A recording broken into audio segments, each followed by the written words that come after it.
गांव के उस कोने पर जहां बरसात के बाद कच्चा रास्ता कीचड़ में बदल जाता था और सुबह की पहली किरण बैल की घंटी से टकरा कर आती थी, वहीं एक छोटा सा घर था, मिट्टी और पुआल से बना हुआ।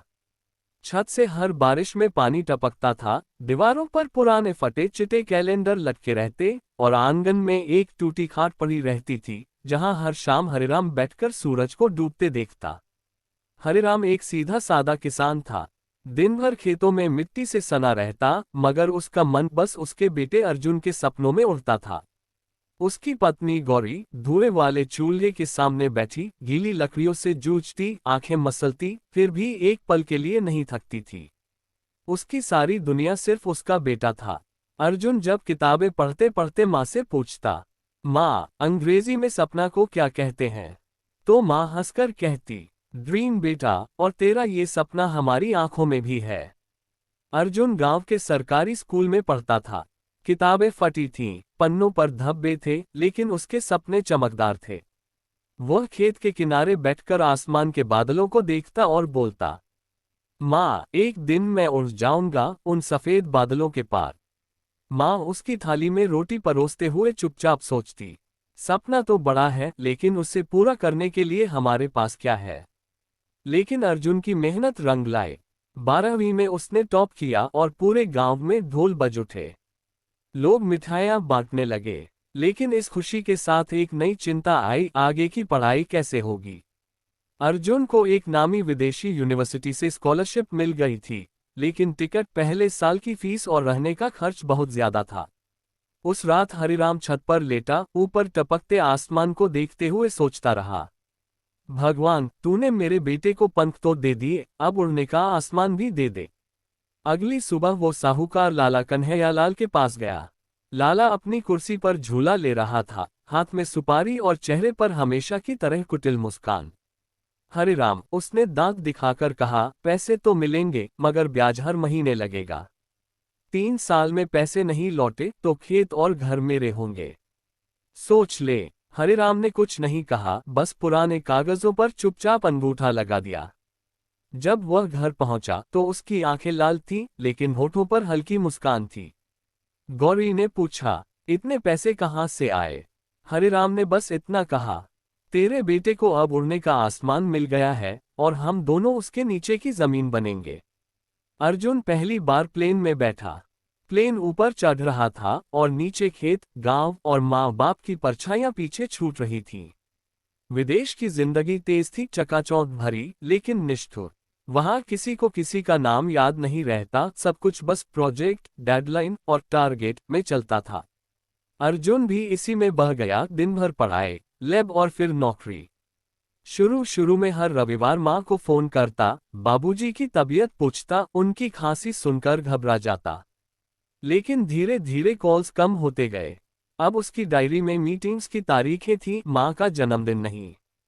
एक दिन गौरी ने उदासी से कहा, हरिराम, अब अर्जुन बहुत बड़ा आदमी बन गया है, शायद अब हम उसके छोटे से नए दुनिया में फिट नहीं बैठते। हरिराम चुप रहा। उसने अपनी फटी बनियान से चुपचाप आंसू पोंछ लिए, बिना किसी शिकायत, बिना किसी आवाज के। गर्मी की दोपहर थी। गांव की गलियां सुनसान पड़ी थीं, जैसे पूरा गांव किसी पुरानी थकावट की नींद में हो। लोग अपने अपने घरों के अंदर बैठे थे, दरवाजे बंद, खिड़कियां अड़ी हुई, और बाहर धूप ऐसी कि सांस लेना भी भारी लगे। लेकिन हर महीने की एक खास दोपहर होती थी, जब एक लाल रंग की पुरानी लेकिन दमदार जीप गांव में धूल उड़ाते हुए घुसती थी। बच्चों के खेल रुक जाते थे और औरतें अपने पल्लू चेहरे पर डाल लेती थीं। सब जानते थे, लाला कन्हैयालाल आ गया है। लाला की जीप सीधे हरिराम के टूटे से घर के सामने रुकती। जीप से पहले उतरते थे उसके 2-3 चमचे, और फिर उतरता था खुद लाला, भारी पेट, गले में सोने की चेन, हाथ में पान की डिबिया और मुंह में लाल लाल पान की पीक। आंखों में गुस्सा नहीं, जैसे जलता हुआ सवाल हो, ओ हरिराम, कहाँ मर गया बे? लाला की गरजती आवाज गली में फैल जाती। थोड़ी देर बाद दरवाजे के परे से कांपता हुआ हरिराम निकलता। सिर नीचा, पसीने से तर गमछा कंधे पर, और चेहरा ऐसा जैसे जमीन निगल जाए। लाला जी, अर्जुन से बात करूंगा, अगले महीने तक। बात करेगा? लाला हंसता और उसकी हंसी में जहर होता। 4 महीने से यही बात सुन रहा हूँ। अगली बार आया ना तो घर के कागज ले जाऊंगा, फिर बेटा विदेश में चाहे जहाज उड़ाए या होटल में बर्तन मांजे। गौरी, हरिराम की बीवी, चुपचाप आंगन की सीली चौखट पर बैठी रहती थी।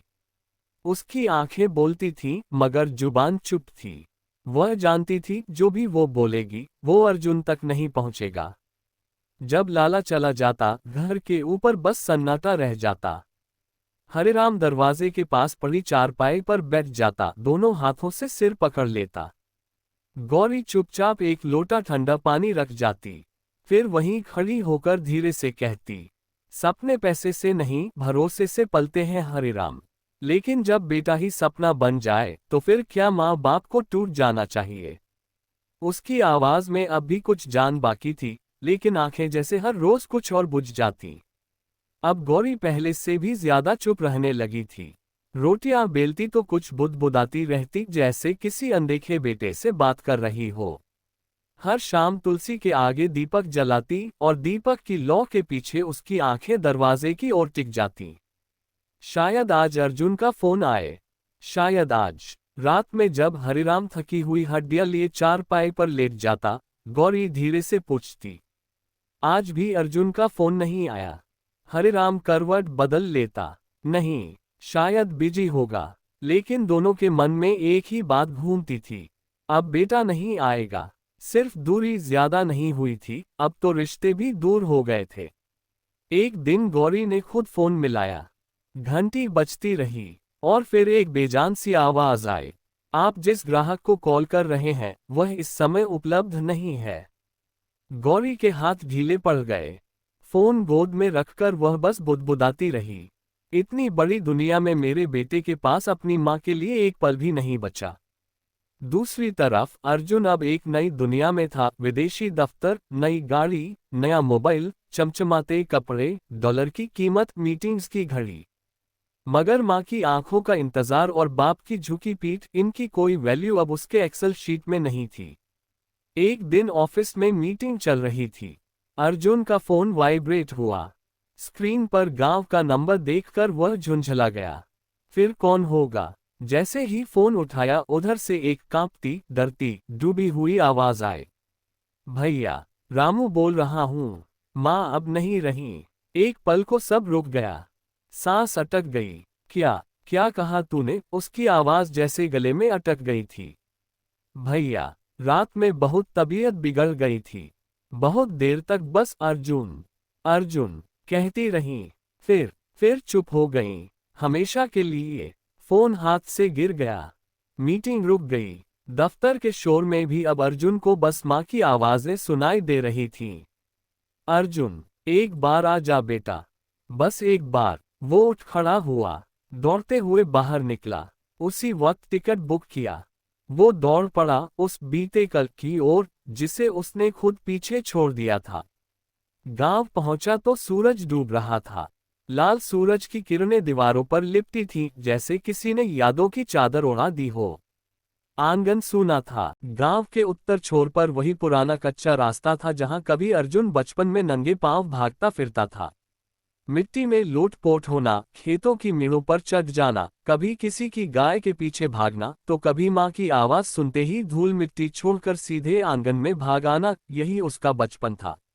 लेकिन इस बार जब अर्जुन उस रास्ते पर आया तो उसके पांव भारी थे, कंधे झुके हुए, आंखें जमीन पर, और दिल में एक बोझ, ऐसा बोझ जो सालों की दूरी और पछतावे से भरा था। अब वो बच्चा नहीं था। उसके बदन पर चमचमाते कपड़े थे, हाथ में महंगा मोबाइल और ट्रॉली बैग था। लेकिन जो चीज नहीं थी वो थी आत्मा की शांति। और वो अपने ही घर की दहलीज पर थका हारा, अंदर से टूटा इंसान बनकर पहुंचा। दरवाजे तक आया तो देखा आंगन की तुलसी सूखी पड़ी थी। वहां कभी माँ हर शाम दिया जलाती थी, अब वहां मकड़ी के जाले लटके थे। दीवारें सीलन से भरी हुई, दरवाजे की चौखट टेढ़ी हो गई थी, जैसे किसी ने बरसों से उसका सहारा न लिया हो। बरामदे में देखा, एक टूटी खाट पर एक झुकी हुई पीठ बैठी थी। सफेद दाढ़ी, बुझी हुई आंखें, वो थे उसके बाबूजी हरिराम। धूप में भी उनकी आंखों में कोई चमक नहीं थी। अर्जुन उनके सामने जाकर रुका, कुछ पल तक देखा, फिर कांपती आवाज में बोला, बाबूजी। हरिराम ने धीरे धीरे गर्दन उठाए।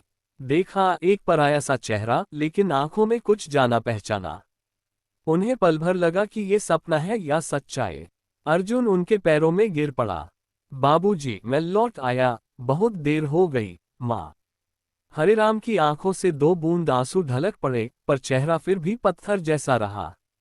धीरे से सिर पर हाथ रखा और बोले, तेरी माँ हर रोज तेरा इंतजार करती थी। हर संझा तुलसी पर दिया रखती, कहती आज अर्जुन का फोन आएगा। त्योहार पर तेरा कुर्ता निकाल कर रखती, अर्जुन आएगा, यही पहनेगा। और फिर एक दिन चुप हो गई। आवाज देना छोड़ दिया। बस दरवाजे की ओर देखती रहती थी, जैसे उसे यकीन था कि तू लौटेगा। अर्जुन के लिए ये शब्द किसी तीर की तरह थे। दीवार पर नजर गई, माँ की तस्वीर टंगी थी। धूल से ढकी माला, बुझी आंखों वाली तस्वीर। अर्जुन की आंखें दबदबा गईं। हरिराम फिर बोले, तू जहां गया वहां की बड़ी बड़ी बातें सीख ली। अंग्रेजी, गाड़ी, कपड़े, रेस्टोरेंट सब समझ आया। पर माँ की वो चुप्पी कभी न समझ पाया। जो दर्द उसका था, उसका कर्ज भी तूने नहीं चुकाया। वो कर्ज सूद से नहीं, अब आंसुओं से बढ़ता है। अर्जुन जमीन पर बैठ गया। सिर घुटनों में दे दिया और रोने लगा, जैसे बरसों से जमा हुआ पानी अब बह रहा हो। अब वह गांव में था, मगर वो अर्जुन नहीं था जो सपनों की पोटली लेकर विदेश गया था। अब उसमें कुछ टूट गया था, कुछ जो शायद लौटकर भी ना जुड़ पाए। घर के हर कोने में माँ की यादें थीं। वो थाली जिसमें माँ शुक्रवार को हलवा रखती थी, अब खाली पड़ी थी। तुलसी के सामने फिर से दिया जला, पर हाथ अब कांपते थे, बाबूजी के हाथ। अर्जुन अब हर शाम बाबूजी के पास बैठता, चुपचाप। बाबूजी बात करते, पुराने किस्से सुनाते, और अर्जुन बस सुनता। तेरी माँ जब बारिश आती तो छत पर बाल्टी रखती थी, बाबूजी बोले, कहती अर्जुन को भीगना पसंद नहीं, बाल्टी रख दो। अर्जुन की आंखों से फिर चुपचाप आंसू बहने लगे। एक दिन गांव में वही साहूकार मिल गया, जिसने कभी हरिराम से भारी ब्याज पर कर्ज लिया था। उसने अर्जुन को देखा और ताना मारते हुए बोला, अरे अर्जुन बाबू, बड़े साहब बन गए हो, पर बाबूजी का कर्ज चुका दिए, या वो भी माँ के साथ मिट्टी में मिला दिया। अर्जुन को जैसे जोर का तमाचा पड़ा हो। वो रात बाबूजी के पास आया और बोला, बाबूजी, अब मैं कर्ज नहीं, फर्ज चुकाऊंगा। अब मैं कहीं नहीं जाऊंगा, यहीं रहूंगा, इसी मिट्टी में, इसी आंगन में। माँ की सांसें फिर से यहाँ बसाऊंगा। बाबूजी ने उसे देखा और पहली बार आंखों में एक हल्की सी रोशनी दिखी। बोले, तू लौट आया बेटा, बस यही काफी है। खेत सूख जाए, फसल न हो, फिर भी किसान हर साल बीज डालता है। बाप का दिल भी वैसा ही है बेटा, कभी तुझसे खाली नहीं हो सकता। अर्जुन उनके गोद में सिर रखकर बैठ गया, जैसे बरसों बाद किसी बच्चे ने माँ बाप की गोद पाए हो। अब गांव में फिर से वसंत आ गया था। नीम की टहनियों पर नई कोंपलें फूट रही थीं, आंगन में तुलसी के पास फिर से हरियाली उगाई थी, जैसे माँ की आत्मा वापस लौटी हो। अब अर्जुन हर सुबह जल्दी उठता, बाबूजी के लिए गर्म पानी करता, झाड़ू लगाता और फिर खेतों की ओर निकल जाता। वही खेत जहां कभी माँ बाबूजी ने अपने सपने बोए थे, अब अर्जुन उनमें सेवा, प्रेम और पश्चाताप बो रहा था।